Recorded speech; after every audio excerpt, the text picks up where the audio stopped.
অনেক চেষ্টার পরেও নদীতে নিখোঁজ যুবকের দেহ উদ্ধার না হওয়ায় ক্রমেই উদ্বেগ বেড়ে চলেছে। শিঙ্গিমারি নদীর আদাবাড়ি ঘাটে স্নান করতে নেমে তলিয়ে যাওয়া যুবকের দেহ খুঁজতে নামানো হলো সিভিল ডিফেন্স কর্মীদের। মঙ্গলবার দুপুর 12টা নাগাদ সিভিল ডিফেন্স কর্মীরা এসে নৌকা এবং স্পিড বোর্ডে শিঙ্গিমারি নদীর আদাবাড়ি ঘাটের চারিদিকে তলিয়ে যাওয়া দেহ খুঁজতে প্রচেষ্টা চালায়। প্রসঙ্গত, গতকাল বিকেল আনুমানিক 3টা থেকে 3:30 নাগাদ গোসানিমারি এলাকার 8 জন বন্ধু মিলে শিঙ্গিমারি নদীর আদাবাড়ি ঘাটে ঘুরতে এসে স্নান করতে নামে।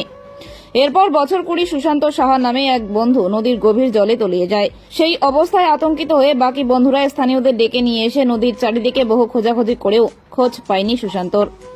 খবর পেয়ে ঘটনাস্থলে পৌঁছায় সিতাই থানার পুলিশ এবং পুলিশের উপস্থিতিতেও খোঁজ চালানো হলেও নিখোঁজ যুবকের খোঁজ পাওয়া যায়নি।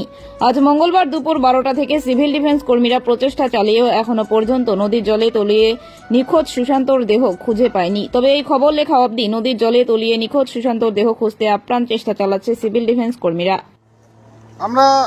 আমি সিতাই থানার অফিসার। আমি কালকে এটা খবর পেয়েছি 5টার সময় আমার কানে এসেছে। ঘটনাটা ঘটেছে 3:30টার দিকে, এদের কথা অনুসারে, এদের মুখ অনুসারে। তারপরে আমরা ঘটনাস্থলে এলাম।